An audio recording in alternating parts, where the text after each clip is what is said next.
मैं डाकू जरूर आं पर बेगैरत नहीं आं। मौलाना मोहम्मद अमीन सफदर उकाड़वी रहमतुल्लाह अलैहि ने अपनी किताब में लिखा, फरमाते हैं, मुझे वहाड़ी के एक गांव से बड़ा मोहब्बत भरा खत लिखा गया कि मौलाना साहब हमारे गांव में आज तक सीरतुन नबी सल्लल्लाहु अलैहि वसल्लम पर बयान नहीं हुआ। हमारा बहुत दिल करता है आप हमें वक्त अनायत फरमा दें, हम तैयारी कर लेंगे। मैंने मोहब्बत भरे जज्बात देखकर खत लिख दिया कि फला तारीख को मैं हाजिर हो जाऊंगा।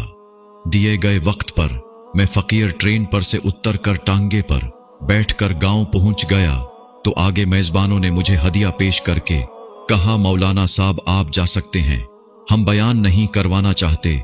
वजह पूछी तो बताया कि हमारे गांव में 90% कादियानी हैं।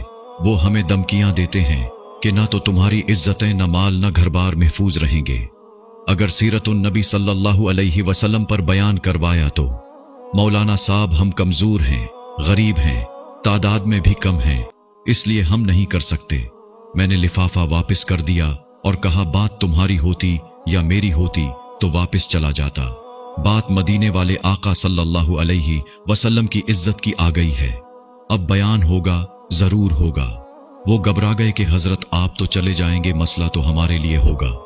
मैंने कहा, इस गांव के आसपास कोई डंडे वाला यानी बासर या गुंडा है।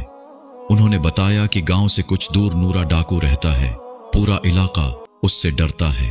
मैंने कहा, चलो मुझे ले चलो नूरे के पास। जब हम नूरे के डेरे पर पहुंचे, देखकर नूरा बोला, अज खैर है, मौलवी कीवें आ गए ने। मैंने कहा कि बात हुजूर सल्लल्लाहु अलैहि वसल्लम की इज्जत की आ गई है, तुम कुछ करोगे।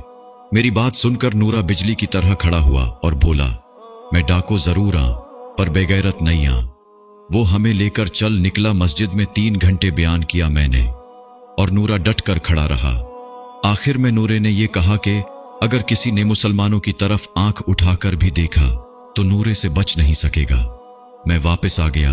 कुछ माह बाद मेरे घर पर एक आदमी आया, सर पर अमामा, चेहरे पर दाढ़ी, जबान पर दरूदी पाक का विर्द। मैंने पूछा, कौन हो?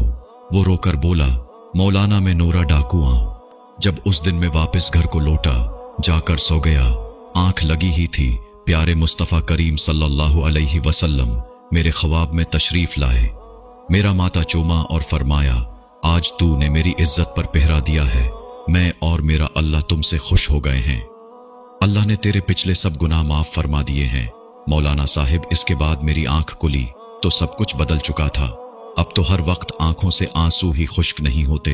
मौलाना साहब, मैं आपका शुक्रिया अदा करने आया हूँ। आपकी वजह से तो मेरी जिंदगी ही बदल गई, मेरी आखिरत संवर गई है। ए मेरे प्यारे अल्लाह, जो शख्स भी इस वीडियो को शेयर कर रहा है उसको हुजूर सल्लल्लाहु अलैहि वसल्लम की ख्वाब में जियारत और क़यामत के दिन शफाअत नसीब फरमा। आमीन।